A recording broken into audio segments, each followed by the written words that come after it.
Assalamualaikum dan salam sejahtera. Bersama saya Fatin Najwa. Saya Muhammad Farhan. Dan saya Adham Nafikri, wartawan TVPSS SMK Seri Iskandar. Pada 24 Syawal bersamaan dengan 25 April 2025, SMK Seri Iskandar mengadakan sambutan Hari Raya Aidilfitri secara besar-besaran.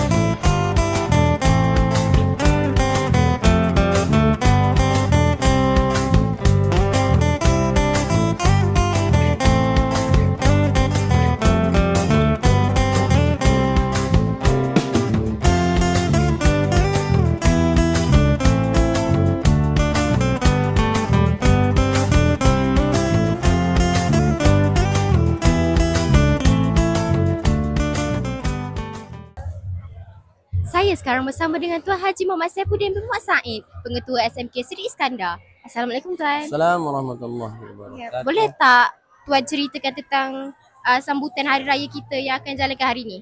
Untuk program pada hari ini adalah merupakan program sambutan Hari Raya peringkat sekolah yang kita sambut melibatkan semua warga sekolah daripada guru, staf dan juga para pelajar yang berada di sekolah inilah.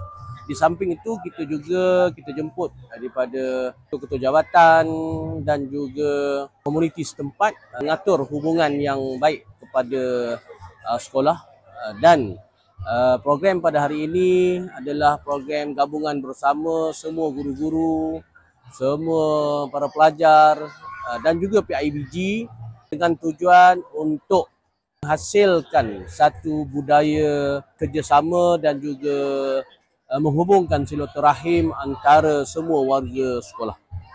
Saya sekarang bersama dengan Cikgu Yusmadi. Baik, Cikgu. Salam. Cikgu, pada pandangan Cikgu, perlukah kita membuat sambutan Hari Raya di sekolah? Okay, bagi cikgu, kita perlu buat sambutan hari raya di sekolah. Sebab yang pertama adalah untuk ukhuwah ataupun perpaduan. Sebabkan sekolah kita ni ada pelbagai kaum. Okey, itu adalah untuk belajar perpaduan dari segi sambutan hari raya. Diorang mungkin tak ada pengalaman. Jadi kalau kita buat sambutan hari raya di sekolah, itu dia orang boleh belajar dan tahu macam mana cara sambutan hari raya di sekolah serta belajar budaya baru. Bersama saya Cikgu Azizah. Assalamualaikum Cikgu. Waalaikumsalam, Madam. Apa pandangan Cikgu mengenai penglibatan murid dalam program sambutan Hari Raya di sekolah? Okey, pertama sekali cikgu rasa program ni sangat bagus dan patut diteruskan kerana ia dapat merapatkan hubungan sesama murid dan juga antara guru dengan murid. Dan cikgu rasa ianya juga bagus sebab murid boleh dilatih untuk berkongsi rezeki dengan rakan-rakannya yang lain. Cikgu, nak tanya beberapa soalan? Okey. Apa juadah raya kegemaran Cikgu tahun ini? Of course lah rendang, tapi cikgu suka rendang kerang.